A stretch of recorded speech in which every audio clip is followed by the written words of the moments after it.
오늘 우리에게 주신 하나님의 말씀은 요한계시록 17장 18절에서 18장 4절까지입니다.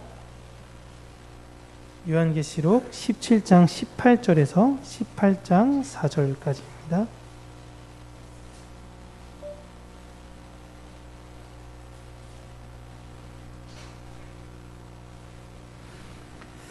우리 함께 한 목소리로 읽겠습니다.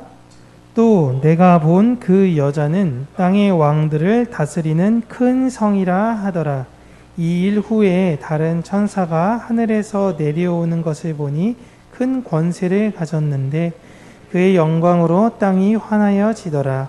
힘찬 음성으로 외쳐 이르되 무너졌도다 무너졌도다 큰 성 바벨론이여 귀신의 처소와 각종 더러운 영이 모이는 곳과 각종 더럽고 가증한 새들이 모이는 곳이 되었도다. 그 음행의 진노의 포도주로 말미암아 만국이 무너졌으며 또 왕의 왕들이 그와 더불어 음행하였으며 땅의 상인들도 그 사치와 세력으로 치부하였도다. 또 내가 들으니 하늘로부터 다른 음성이 나서 이르되 내 백성아 거기서 나와 그의 죄에 참여하지 말고 그가 받을 재앙들을 받지 말라. 아멘. 오늘은 거기서 나와라 라는 제목으로 하나님의 말씀을 여러분들과 함께 나누도록 하겠습니다. 새삼 알고 있던 것이지만 예배 자체는 참 놀라운 능력과 힘이 있는 것 같습니다. 반주기로 찬양하는데도 이렇게 기쁨과 감사가 넘칠 정도니 그동안 조그만 핸드폰을 보시면서 얼마나 많이 답답하셨어요. 화려해 보이는 그 찬양팀보다도 우리가 하나님께 이렇게 모여서 드리는 찬양이 훨씬 더 저는 귀하고 값진 것 같습니다. 그분들을 무시하는 건 아니고요. 그냥 우리가 이렇게 모여서 함께 찬양하고 예배하는 게 참 귀하다라는 것입니다. 지난주 17장 17절까지 제가 이야기를 하면서요. 이 땅을 다스리는 짐승들은 음녀에 의해서 지배를 받고 있다라고 말씀을 드렸죠. 음녀가 짐승을 타고 있고 그 짐승 머리에 7개의 뿔, 그 7개의 뿔이 있어서 7개의 임금, 그리고 그 짐승 자체도 8번째 임금, 그리고 그 음녀도 그 임금에 관해 속하여 모든 사람이 한 통속이다라고 제가 말씀을 드렸습니다. 그 음녀는 많은 물 위로 앉아 있어서 사람들에게 때때론 필요를 채워주기도 하고 그 모든 필요를 누리는 많은 사람들을 끌고 모아 어린 양과 대적을 하려고 했지만 패하게 된다라고 말씀을 드렸습니다. 그런데 패하게 되고 났을 때 그 마지막 장면으로 보면 땅의 왕들, 그 음녀와 한 통속이었던 그 왕들이 마지막에 패하고 나서는 그 음녀를 물어 뜯어버리는 상황이 나온다고 말씀을 드렸죠. 그 모습 자체가 나중에 예수 그리스도께서 오시는 그 마지막 날에 그들의 비참한 마지막 모습이다라는 것을 제가 지난주까지 말씀을 드렸습니다. 아마 어렴풋이 기억은 나실 거예요. 그리고 계시록은 처음에 접할 땐 좀 어렵다라고 느껴지실 수 있는데 계속 들으면 들을수록 좀 이제 귀찮지 않으세요? 또 똑같은 이야기 하네, 또 똑같은 이야기 하고 오늘도 똑같은 이야기를 하고 있는 것입니다. 그리고 그 결론에서 그 큰 음녀를 다시금 언급하기를 18절 보시면 그 여자를 또 큰 성이다 라고 가르칩니다. 여기서 큰 성은 진짜 큰 성이 아니라 하나님을 대적하는 교만의 상징이라고 제가 말씀을 드렸죠. 계시록에 나오는 모든 큰 성은 바벨론을 의하는 것이고 그 바벨론은 하나님을 대적했던 느부갓네살, 그 교만의 끝에 있던 그 사람을 지칭해서 이 사람의 스스로 왕이 되려고 했던 모든 교만한 세력들을 큰 성 바벨론이라고 계시록은 이야기하고 있는 것입니다. 그리고 18장 1절에 이제 장면이 또 전환이 돼요. 이때 중요한 게 바로 이 일 후에라는 단어입니다. 계시록에 나중에 요 단어가 보이면요, 표시해 주셨다가 요 단어만 나오면 장면이 전환이 되는 거예요. 요한이 이렇게 보고 있다가 또 다른 장면을 이제 보고 있는 것입니다.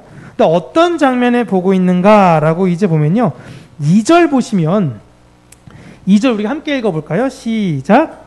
힘찬 음성으로 외쳐 이르되 무너졌도다 무너졌도다 큰 성 바벨론이여 처소와 각종 더러운 영이 모이는 곳과 각종 더럽고 가증한 새들이 모이는 곳이 되었도다.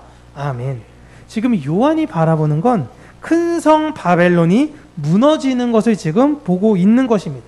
근데 그 성에, 그 큰 성을 문에서 본 게 아니라 하늘에서 바라보니 큰 성에 어떤 존재들이 가득하냐? 보면 귀신, 더러운 영, 각종 가증한 새들, 즉 부정한 모든 것들, 보이는 것마다 죄다 부정한 것밖에 보이지 않는 것들이 그 큰 성 안에 있었다라고 이야기를 합니다. 그런데 보시면 이 이야기는 계시록 14장에도 먼저 나오거든요. 계시록 14장 8절 보면 이렇게 나와 있습니다. 또 다른 천사 곧 둘째가 그 뒤를 따라 말하되 무너졌도다 무너졌도다 큰 성 바벨론이여 모든 나라에게 그의 음행으로 말미암아 진노의 포도주를 먹이던 자로다 하더라. 아멘. 여러분, 계시록은 계속 같은 이야기를 반복하고 있는 거예요. 그러니까 14장에서 무너졌던, 지금 여기 다른 천사가 말하지 않습니까? 여기서 바벨론이 무너졌다가 이 18장 가기 전까지는 바벨론이 얼른 재건했다가 다시 그게 18장에 또 바벨론이 무너지고, 사실 이렇게 볼 수도 있긴 한데 그 바벨론과 이 바벨론은 다른 바벨론이 아니에요. 아니, 같은 바벨론은 아니에요. 바벨론이라는 것 자체는 역사 속에서 하나님을 대적하는 세력들이 계속적으로 14장 8절에도 세워졌지만 무너질 것이고 18장에 세워지지만 또 무너진다라는 것을 이야기하고 있는 것입니다. 그러니까 이때 바벨론과 그때 바벨론은 다른 바벨론인 거예요. 여러분, 이 사실만 우리가 알고 믿어도, 계시록 하나만 우리가 잘 알고 잘 믿어도, 그러면 지금 우리를 괴롭히고 유혹하는 지금의 이 바벨론은 결국에 어떻게 된다는 이야기입니까? 무너지게 된다라는 거예요. 이것만 믿어도 우리는 반드시 이길 수 있다라는 걸 알고 우리가 어떤 편에 서야 되는지를 분명히 알 수 있어요. 그런데 사람들이 왜 하나님의 편에 서지 못하냐면 말씀을 믿지 않기 때문에 그런 것입니다. 2절에서 바벨론을 묘사하며 그 안에 함께 머무는 것들은 영적으로 부정적인 것들만을 이야기하고 있습니다. 그러니까 겉으로 딱 볼 때는 성벽에 둘러싸인 그 큰 성 바벨론은 너무 화려하고 웅장하고 멋있어 보여요.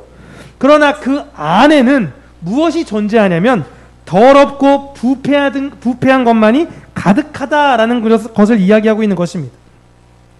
그러니까 천국의 삶을 모르는 그들에게 있어서는 내가 보여줄 수 있는 건 겉모습밖에 없는 거예요. 그런데 하나님 백성들은 그 겉의 모습에 취하거나 겉의 모습에 빠진 사람들이 아니다라는 것입니다. 그럼에도 이 땅에 살기 때문에, 그 안에 속해서 있기 때문에 바벨론이 주는 화려함에 속아서 빠지게 되는 것입니다. 하나님은 그들에게 그곳에서 나올 것을 지금 권면하고 계시는 거예요. 우리가 주일날 바벨탑 설교를 하면서 똑같은 이야기를 하고 있는 것입니다. 바벨탑, 왜 그 사람들이 거기서 성과 탑을 세웠어요? 함의 자손들, 그 니무롯들을 보니 너무 멋있고 견고하고 웅장해 보이거든요. 그러니까 똑같이 그들을 따라 하는 것입니다. 그런데 그 안에 속 알맹이에는 우리가 하나님께 영광 돌립니다 라고 했던 거예요. 그런데 하나님이 원하시는 것이 그것이 아니었다라는 것입니다. 지금 여기서도 똑같은 거예요. 이 세상을 사는 교회야 그 바벨론, 그 큰 성 바벨론의 유혹에 넘어가지 말고 그 꼬임에 빠지지 말아라. 그렇게 된다면 어떻게 되냐면 흩어지게 되는 거예요. 그러니까 성경은 처음부터 끝까지 계속 똑같은 이야기를 반복적으로 하고 있는 것입니다. 그래서 하나님께서 그들을 서둘러 그곳에서 나오라고 권면하고 계시는 거죠. 그게 4절입니다. 4절 함께 읽을게요. 시작.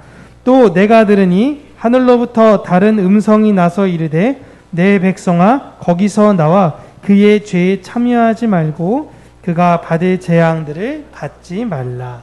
아멘. 14장에 무너졌던 그들, 18장에 또 무너졌던 그들이 우리 인생 속에서도 또 무너질 것이니 얼른 거기서 나오라라는 것입니다. 롯이 천사가 만약에 알려주지 않았다면 그 소돔과 고모라에서 나올 수가 없었습니다. 그냥 거기서 계속 같이 있다가 그들과 함께 망하게 되는 거죠. 하나님께서 지금 이 세상을 사는 교회에게 그렇게 말씀하고 계세요. 그런데 우리에게 그렇게 말씀하셨음에도 불구하고 세상 사람들한테 권면하면 세상 사람들이 그걸 따라갑니까? 롯의 사위가 뭐라 그랬나요? 롯의 사위도 여러분 안 따라가요. 우리 장인이 정신 나갔다 그럽니다. 그래서 그 두 딸과 마누라만 데리고 도망가는데 결국엔 마누라도 소금 기둥이 되죠. 그리고 하나님께서 이렇게 굳이 말씀하지 않으시고 그냥 구원하시면 되는 거 아니에요? 롯을 빼지 말고 롯의 집만 딱 0.4격으로 보호해 주시고 나머지만 다 그냥 초토화시켜도 되잖아요. 하나님은 전능하신 분이시니까 할 수 있으시잖아요. 그렇게 안 하시는 겁니다. 그 말은 마지막에 하나님을 떠났던 그 모든 세력의 그 땅들이 완전히 무너지는 것들을 보이시기 위해서예요. 그리고 하나님께서 이렇게 말씀만 하시는 것처럼 보이는 이유는 하나님께서 원하시는 것은 성도들의 자발적 사랑과 순종을 원하시기 때문에 그런 것입니다. 억지로 멱살 잡아서 끌려가는 것이 아니라 우리가 하나님의 뜻에 순종했기에 이곳에 있는 것이 아닌 이곳을 떠납니다라는 우리의 고백을 하나님께서 듣기를 원하시는 거예요. 그런데도 우리는 분명히 하나님의 그 은혜에 참여했고 십자가의 경험이 있음에도 불구하고 여전히 우리 안에는 죄에 대한 기억과 습관이 남아 있어서요. 십자가를 우리가 매일매일 의식하지 않으면 아주 자연스럽게 그 큰 성 바벨론 안에서 그들과 어울리며 살아간다라는 것입니다.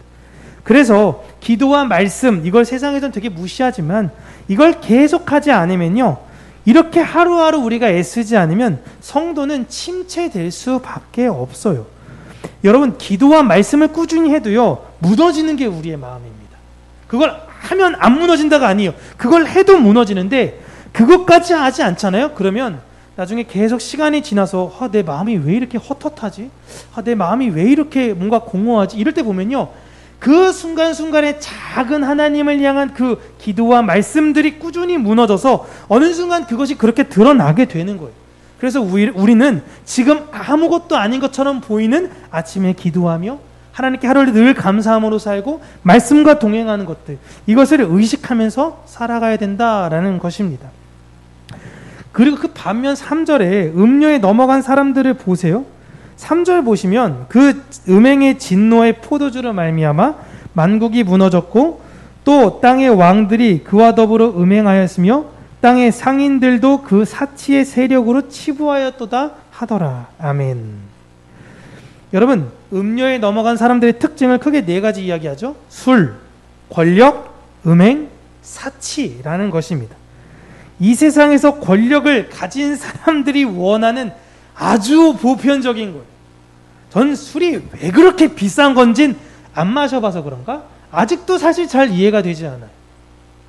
술 브랜드 아시나요? 저 잘 모르는데 한 개에 뭐 어마어마하게 몇 천만 원짜리 와인 막 이런 게 있잖아요. 그거 뭐 다릅니까? 저희끼리는 공감이 잘 안 되죠? 근데 그분들은 아마 예전에 교회의 한 집사님이 은혜 받고 난 후에 저한테 그런 이야기를 하시더라고요. 목사님, 사람들이 왜 양주를 마시는지 아냐 하더니 좀 잘 몰라요. 그러니까 양주를 마시면요, 다음날 머리가 안 아파요. 그럼 도대체 얼마큼 술을 마시길래 다음날에 머리가 깨지도록, 그렇게 깨질 정도 마시는데 양주 마시면, 좋은 양주를 마시면 마실수록 다음날 숙취가 없대요. 아, 그렇구나 이 사람들이 라는 거죠. 술, 권력, 음행, 사치 다 그래요. 그런데 그런 권력자들만 그런 것이 아니라 세상 모든 사람들이 다 그거 부러워하면서 따라가죠. 그들이 그 위치에 올라가면 똑같은 일을 하는 것입니다. 그런 것들을 좋아하는 그들은 하나님께서 이미 망한 존재다라고 지금 말씀하고 계세요. 하나님께서 내 백성은 거기에서 나와라 라고 이야기를 하고 있는 겁니다. 세상의 부와 권력과 술과 음행, 그 사치에서 벗어나라 라는 것입니다. 그런데 세상은 그렇다 쳐도 교회에서는 이렇게 세상의 부와 권력 이런 걸 복이라고 이야기하면 안 되는 거잖아요. 지금 분명히 계시록에서 하나님께서 내 백성아 거기서 나와라, 큰 성 바벨론에서 나와라 계속 이야기하고 있는데 교회에선 오히려 큰 성 바벨론으로 들어가십시오라고 이야기하면 안 되는 거잖아요. 거기에 속으시면 안 된다라는 겁니다. 계시록은 우리한테 그 말에 속지 말라고 주신 거예요. 우리는 이 땅에서 더 가지려고 애쓰는 것이 아니라요, 하나님께서 나에게 주신 것, 내가 가지고 있는 것들을 나누어 주는 사람들이다라는 것입니다. 돈 진짜 많은 사람들 중에서도요, 자신의 것 어떻게든지 안 주려는 사람들이 있고요, 돈이 진짜 없음에도 불구하고요, 자기가 갖고 있는 거 막 나눠주는 사람들이 있어요. 그렇게 두고 볼 때 우리 평강교회는요 참 잘 나누죠. 잘 나눈 것 같아서 정말 기쁘고 감사합니다. 저는 사실 그래서 더 많은 사람들이 진리 안에 들어오는 그 역할을 우리 평강교회가 했으면 좋겠고, 그 역할을 앞으로도 잘 감당했으면 좋겠어요. 성도는요, 교회는 이 땅의 것을 취하는 자들과는 달리 하늘의 것을 나누는 사람들인 것입니다. 교회가 하는 일을 보면 뭐 돈도 필요하기도 하고 뭐 사람이 많이 필요하기도 해요. 찬양도 보면 그냥 저 혼자 찬양하는 것보다 찬양팀이 있어서 가자 꿍짝꿍짝 같이 하면 훨씬 더 기분이 좋거든요. 그러니까 돈과 사람은 사실상 필수적입니다. 그래서 돈과 사람에 집착하기가 쉬워요. 그런데 교회가 하려는 원래의 그 본질적 하나님의 일은 사실 그런 것이 아니잖아요. 찬양의 본질적인 것, 우리의 모임의 본질적인 것, 전도의 본질적인 것, 그건 사실상 우리를 드러내려고 하는 것이 아니잖아요. 물론 어려운 사람을 돕고 하는 일에는 돈과 사람이 많이 있으면 참 좋습니다. 그러나 그것이 하나님의 일은 아니다라는 것입니다. 요한복음 6장 28절 29절 보면 2000년 전에 이 질문을 먼저 예수님께 제자들이 합니다. 그들이 묻되 우리가 어떻게 하여야 하나님의 일을 하오리이까? 이 사람들의 질문은 뭡니까? 우리가 하는 어떤 행동들, 어떤 역할들, 어떤 것을 해야지 하나님의 일이라고 생각할 수 있을까요? 라는 겁니다. 그때 예수님께서 대답하여 이르시되 하나님께서 보내신 일을 믿는 것이 하나님의 일이니라 하시니 끝났습니다. 이걸 절대 잊으시면 안 돼요. 이게 대전제인 것입니다. 이 땅에서 성도가 하는 일은, 이 성도가 하는 하나님의 일은 예수님을 잘 믿는 거예요. 그러기 위해서 우리는 찬양팀도 세우고요. 왜요? 찬양을 풍성케 하기 위해서요. 우리가 함께 기도도 하는 거고요. 함께 말씀도 공부하는 거고요. 이 모든 건 우리가 더 쓸모있는 사람들을 키워내고 더 교회에 많은 헌금을 얻기 위해서 사람들을 모으는 것이 아니라 예수님을 내가 잘 믿고 모르는 이에게 예수님을 잘 전해주기 위해서 우리가 일을 하는 것입니다. 그 잘 믿는 믿음은 그 사람의 열매로 반드시 나와요. 평상시엔 여러분 잘 모를 수 있습니다. 뭐 여기서 찬양하고 막 그런 것들, 뭐 어떤 겉으로 드러나는 것들은요, 여러분 평상시에 잘 몰라요. 좋을 땐 다 좋아요. 그런데 힘들고 어려울 때 그 사람의 열매가 드러나는 것입니다. 고난이 우리에게 주는 유익이 그거예요. 제가 선교단체에 있다 보니까요, 선교단체에 있으면요, 좋을 때는 믿음 좋은 사람들 투성이에요. 막 기도 한번 하잖아요. 눈물을 나만 눈물이 안 나니까 정통 장로교 출신이다 보니 그분들 막, 여러분 막 여기 의자 위에 올라가서 막 춤추고 찬양하고요. 난리가 나요. 막 제 옆으로 기차놀이 하고, 뭐 저쪽에서 무릎 꿇고 찬양하고 있고, 막 방언하고 있고, 하더니, 야, 난 이거 어떡하냐, 이거. 내 믿음은 벌 보는데니까 나도 뭐라도 흉내라도 낼까? 해서 부끄럽지만, 저도 막 흉내 낸 적이 있어요. 나도 올라가서 막 춤추고, 앞에 나가서 춤추고 하는데, 지금 생각하면 일단 은혜 안의 흑역사인데, 막 주 의지합니다, 주 사랑합니다, 그렇게 막 울면서 방언기도 한데요. 막상 예배 끝나고, 집회 다 끝나고 집에 갈 때 보면 참 배려 없는 분들을 제가 볼 때가 있었어요.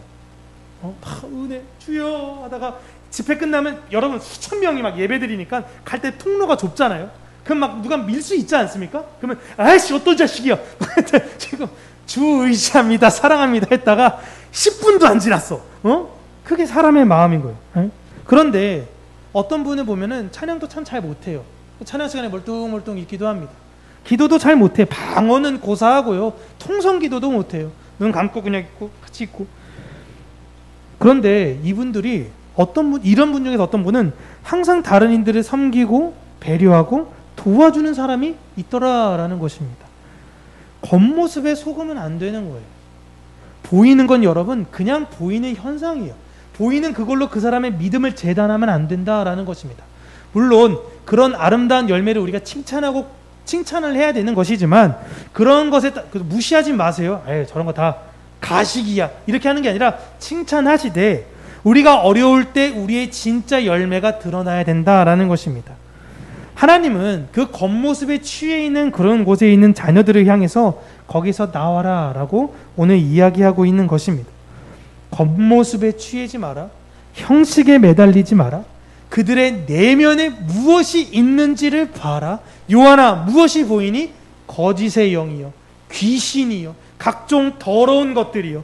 우리 안엔, 우리 겉모습은 후패해 보일지 모르나 우리 속사람은 성령으로 인해 날마다 새로워져야 된다라는 것입니다. 거기서 나와야 된다라는 거예요. 그래서 우리는 내가 바라는 그 소망들, 내가 원했던 것들을 십자가에 묻는 훈련을 우리는 해야 된다라는 것입니다. 하나님의 부르심을 듣고 반응했던 우리가 야곱을 한번 살펴볼게요. 창세기 35장 1절에서 4절인데 우리가 함께 읽겠습니다. 시작. 하나님이 야곱에게 이르시되 일어나 베델로 올라가서 거기 거주하며 내가 내 영 에서의 낯을 피하여 도망하던 때에 내게 나타났던 하나님께 거기서 제단을 쌓으라 하신지라. 야곱이 이에 자기 집안 사람과 자기와 함께한 모든 자에게 이르되 너희 중에 있는 이방 신상들을 버리고 자신을 정결하게 하고 너희들의 의복을 바꾸어 입으라. 우리가 일어나 베델로 올라가자. 내 환난 날에 내게 응답하시며 내가 가는 길에서 나와 함께 하신 하나님께 내가 거기서 제단을 쌓으라 하노라 하매 그들이 자기 손에 있는 모든 이방 신상들과 자기 귀에 있는 귀고리들을 야곱에게 주는지라. 야곱이 그것들을 세겜 근처 상수리 나무 아래에 묻고. 아멘. 하나님께서 그냥 세상 자연스럽게 아주 무던하게 살고 있는 야곱을 찾아오셨습니다. 야곱을 찾아오셔서 다시금 하나님과 언약을 맺었던 그때로 다시금 상기하게 하시며 그곳으로 돌아가라 라고 이야기를 하십니다. 이게 오늘 나오는 말씀인데요. 거기 4절 보시면 야곱에게 속한 모든 자들이 자신이 가지고 있는 우상을 가지고 야곱에게 드립니다. 그리고 야곱은 그걸 가지고 지금 어디에다 묻어요? 상수리 나무 아래에다 묻습니다. 상수리 나무를 우리나라 말로 이야기하면 참나무죠. 참나무. 참나무, 의의 나무예요. 왜 그 나무는 참나무라고 부르는지 모르겠는데 옛날부터 그 나무를 보면 저 나무는 의의 나무였던 거예요. 그 의의 나무에 야곱이 자신의 모든 그 식객들의 모든 식솔들의 모든 우상들을 다 묻습니다. 창세기의 가장 중요한 나무가 이 상수리 나무예요.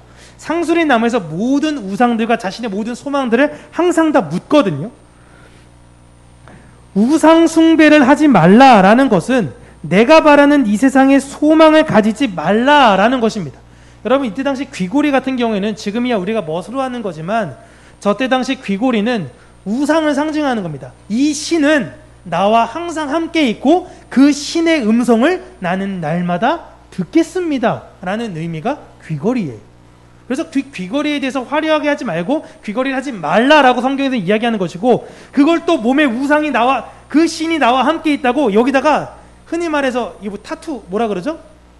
문신을 새기는 사람이, 그래서 문신도 새기지 말라는 거예요. 그 뜻은 지금처럼 막 여기다가 막 문신 새기고 막 용 막 이런 거 그리라는 게 아니라, 세 보이게 하는 게 아니라 그 신과 함께 있다라는 그 생각 자체, 그런 거 자체를 버리라라고 이야기를 하는 것입니다. 지금 이 사람들이 이거에 너무 젖어 있던 거예요. 그러니까 이렇게 하는 게 이 문화에서 너무나 당연한 건데 그 모든 당연한 것이 당연한 게 아닌 걸 야곱도 알았어요. 그런데 그냥 그렇게 허용했던 겁니다. 근데 하나님께서 다시금 찾아가 주시자 깨닫고 나서 우리가 오직 하나님께로만 가야 된다는 걸 다시금 자기 가족들에게 이야기를 하고 있는 것이죠. 여러분, 이게 믿음이에요. 이게 믿음. 내 크든지 작든지 나의 것을 다 비우고 하나님의 것을 채우는 것이 믿음이다라는 것입니다. 여러분, 이게 진짜 쉽습니까? 내가 그동안 의지했던 것들을 하나님께 다 내어놓는다라는 것 자체가 여러분 진짜 쉽습니까? 젊은 청년이 예수님에 찾아와가지고 예수님 어떻게 하면 영생을 얻습니까? 라고 할 때 예수님이 가만 보더니 그래, 성경에서는 뭐라고 나왔는데? 그러니까 그 율법에 나와 있는 거 제가 다 지켰는데요. 그러니까 야, 잘했다. 하나만 하면 될 것 같아. 너 하나만 하면 될 것 같은데 너 가진 거 다 팔아가지고 어린 사람한테 더 주고 너 나 따라와. 이거 딱 하나 요구했습니다. 그때 그 사람이 어떻게 했죠? 근심하고 떠나니라 라는 겁니다. 여러분 진짜 하실 수 있으세요? 예수님이 그것만 아니면 내가 할 수 있겠는데 이거 어떻게 모은지 아시잖아요. 이거 어떻게 버리고 다 주님만 쫓습니까? 그것마저도 우리가 상수리 나무에 묻어야 되는 거예요. 그 의의 나무, 그 십자가에 우리가 그것을 묻어야 된다라는 겁니다. 근데 이게 너무 어려워요. 너무. 그런데 그 마음을 가지고 사는 거죠. 그래서 마태복음 5장에 그런 마음을 가지고 사는 사람들을 무엇이라고 이야기하냐면 심령이 가난한 자라고 이야기를 합니다. 그들은 복이 있나니 그들에게는 무엇을 주신다는 하나님께서 약속하셨습니까? 천국을 주신다고 약속하셨어요. 너는 세상의 것을 버렸으니 세상의 것을 버린 너답게 천국을 너에게 선물로 줄게. 심령이 가난하다라는 것 자체가 내 마음에 욕심이 없다라는 것입니다. 여러분, 욕심은 빼앗는 것도 욕심이기는 한데요, 내 것 잘 주지도 못하는 것도 욕심입니다. 욕심은 똑같은 거예요. 누구 걸 안 뺏었으니 나는 욕심이 없어라는 게 아니에요. 내 걸 나누지 못하는 것도 욕심인 것입니다. 그래서 세상의 법칙을 가만히 보시면 이 자본주의의 핵심은 이 욕심이에요. 많이 갖고 안 주는 거예요. 이게 자본주의의 핵심이에요. 철저하게 내 것만, 그리고 더 많은 것을 취하는 욕심을 이 세상은 가지라고 합니다. 이게 너무 상식적이어가지고 야곱이 이때에 이렇게 했던 것처럼 그렇게 교회에서도 권면해요. 꿈은 크게 갖고 크게 꿈을 가져야지 하나님이 널 크게 쓰신다. 그런 게 어디 있습니까, 세상에. 그거 아니라고 지금 야곱에게 나타나신 거예요. 그래서 욕심 없는 자들을 보면 나무라는 거예요. 세상은 그럴 수 있어요. 그런데 교회에서마저도 그러는 겁니다. 빈둥대면서 사는 사람은 여러분 그냥 욕심이 없는 사람이, 난 욕심 없어요. 난 그냥 주어진 대로 살 거예요. 빈둥빈둥 대는 거 욕심이 없는 사람이 아니라 이건 게으른 거예요. 이런 게 아니라 진짜 욕심이 없는 분들은 어떤 분이냐면, 내가 막 예를 들어 식당을 해요. 식당을 하는데 너무 맛있어. 사람들이 막 물밀듯이 몰려오고 막 대기표 받았고 막 1시간, 2시간 계속 사람들이죠. 그럼 여러분 무슨 생각이 제일 먼저 들어갑니까? 프랜차이즈 해야죠. 넓히고 높이고 해야 되는 거 아닙니까? 2호점, 3호점. 그런데 그것이 아니라 그냥 내가 만나는 사람들, 요게 내가 사랑을 나눌 수 있는 한계니까 나는 이 안에 있는 사람들을 최선을 다해서 사랑을 하면서 살 거고 섬기면서 살 겁니다. 여러분 바보라 그래요. 이거 바보예요. 원할머니 보쌈에 원할머니가 누군지 한번 뵙고 싶은데 결국은 장사는 다 아들이 하잖아요. 에? 왜 그럽니까? 부자 되려고 그러는 거예요. 무슨 역전 할머니 맥주, 거기도 보면 다 자식들이 돈 버는 건데, 에? 세상에선 그런 거 보면서 안타까워하죠. 이야, 대박 날 수 있는데 할머니 제발 좀 우리랑 같이 사업해요. 그렇게 막 사람들이 와가지고 하는데, 아니다, 나는 이 사람들을 충분히 사랑하면서 살 거야 라는 거예요. 그리스도의 향기로 만족하면서 사는 거죠. 그렇다고 해서 여러분 제가 프랜차이즈를 내지 마세요 이런 이야기가 아니에요. 내도 돼요. 그런데 내 마음의 지향이 그 심령이 가난한 곳으로 향하라 라는 것입니다. 프랜차이즈가 많이 생기면 그래, 많은 사람을 사랑할 수 있죠. 나에 못지않게 거기서 잘 운영할 사람이 있어서 그 사람에게 2호점을 주고 내 갖고 있는 모든 것들을 전수해서 사랑과 그 사람에게 더 많은 것들을 주어져서 더 아름다움이 확장된다면 여러분 좋은 거예요. 좋은 겁니다. 문제의 방향성은 부와 권력에 집중하지 말라는 것입니다. 성경에서. 하늘의 언약을 믿는 자들은 내 사업장 늘어나는 것을 자랑하는 것이 아니라요, 그 일로써 하나님의 영광을 드러내기를 바라는 사람들이에요. 겉으로 보이는 것에 집중하시면 안 돼요. 물론 기분이 좋죠. 좋으면. 근데 그런 것들 또한 마냥 부러워하실 필요도 없습니다. 우리는 이미 진짜 복을 누렸습니다. 심령이 가난했다라는 이유만으로 그들은 복을 받고 천국을 누리는 사람이 된 것입니다. 예수 그리스도를 사랑함으로 세상을 향한 우리의 마음은 가난해질 수밖에 없어요. 그게 아니면 뭔가 잘못된 거예요. 내가 예수를 사랑하는데 세상에 대한 마음이 자꾸만 부유해지고 싶어. 그러면 여러분 심각하게 고민해야 되는 겁니다. 그때 오늘의 말씀이 뭐예요? 거기서 나와라. 하나님의 그 음성을 들으셔야 돼요. 분명히 나는 하나님도 정말 사랑하고 잘 따라간다고 생각했는데 여전히 내 마음이 세상을 향하고 있는 것이 아닌가? 이러면 자꾸만 우리가 잘 생각해 봐야 되는 겁니다. 앞으로 세상은 더욱더 다양하고 고차원적인 방법으로 교회를 유혹할 겁니다. 그렇기 때문에 우리는 잘 우리의 마음을 지키고 사셔야 돼요. 여러분들 지금까지는 어떤 마음으로 이 세상을 사셨습니까? 여전히 세상의 것이 주어지지 않으면 혹시 내가 또 가진 것이 잃어버리지 않을까봐 여전히 두려워하면서 사시나요? 정말 나의 것이 다 없어져도 하나님의 은혜임을 우리는 진짜 고백할 수 있을까요? 누구도 사실상 그 앞에 서기 전까진 확답은 할 수 없습니다. 우리는 그렇게 항상 하나님 앞에서 믿음 없음을 고백하면서 사는 존재들이에요. 하지만 여러분 꼭 기억하시는 게 그 마음을, 심령이 가난해야 된다라는 마음을 잊지 마시며 혹여나 내가 그 안에 속하려고 하는 마음이 자꾸만 생기는 것이 아닌가라는 그 마음이 들 때 거기서 나와라 라는 하나님의 음성을 꼭 기억하시기를 바랍니다. 저는 우리 평강교회가 진짜 심령이 가난한, 지금도 심령이 가난한 교회예요. 심령이 가난한 교회. 교회인 수가 더 많아지고 교회가 더 풍성해지고 재정도 넉넉해져도 우리 교회는 항상 하나님 앞에서 심령이 가난한 교회가 되기를 바랍니다. 언제나 우리 교회에 오면 평안이 있고 항상 나눔이 있고 항상 즐거움과 예수 그리스도의 진리가 바로 섰다는 것을 모든 사람들이 누리며 그렇게 또 함께 아름답게 세워져가는 공동체가 되었으면 좋겠습니다. 물론 우리 교인분들은 사실 너무나도 잘하세요. 너무나도 잘하고 계시고요. 그래서 너무 가슴이 아파요. 저는 기도할 때마다 더 많은 분들과 함께 신앙생활을 하면 얼마나 더 좋을까?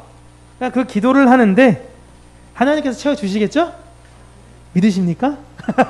네, 하나님께서 그렇게 채워주시리라는 것을 소망하고 이게 또 한 기도하다가도 하나님 이게 프랜차이즈와 같은 그런 마음일까요? 하는 마음으로 기도하다가도 그래도 하나님 우리 안에 믿음 안에 많은 사람들이 세워졌으면 좋겠습니다. 남녀노소 누가 오든지 하나님의 은혜 안에서 기뻐하는 교회가 되었으면 좋겠고요.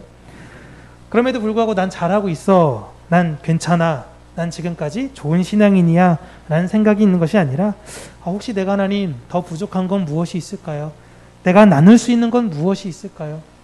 참 내가 부족한 거 투성이네요 라는 그 마음을 가지고 말씀의 거울 앞에서 언제나 자신을 돌아보시는 저와 여러분들 되시길 주님의 이름으로 축복합니다. 기도하겠습니다. 참 좋으신 하나님 아버지, 하나님의 은혜와 사랑에 감사합니다. 언제나 우리의 마음을 가난케 하실 그 예수 그리스도만을 의지하는 우리가 되게 하여 주시고 우리가 그 큰 성 바벨론의 화려함과 겉모습에 취해 우리도 그곳에 편입해서 살아가려고 애쓰는 것이 아니라 우리의 내면을 가꾸며 하나님 나라를 확장해 나아가기를 애쓰는 우리 평강교회 모든 성도님들이 되어지기를 간절히 간구하고 소원합니다.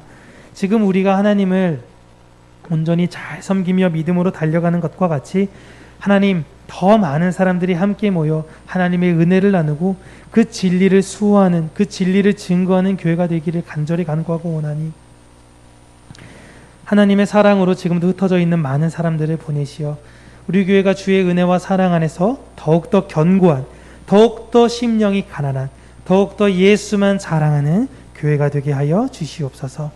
예수님 이름으로 기도합니다. 아멘.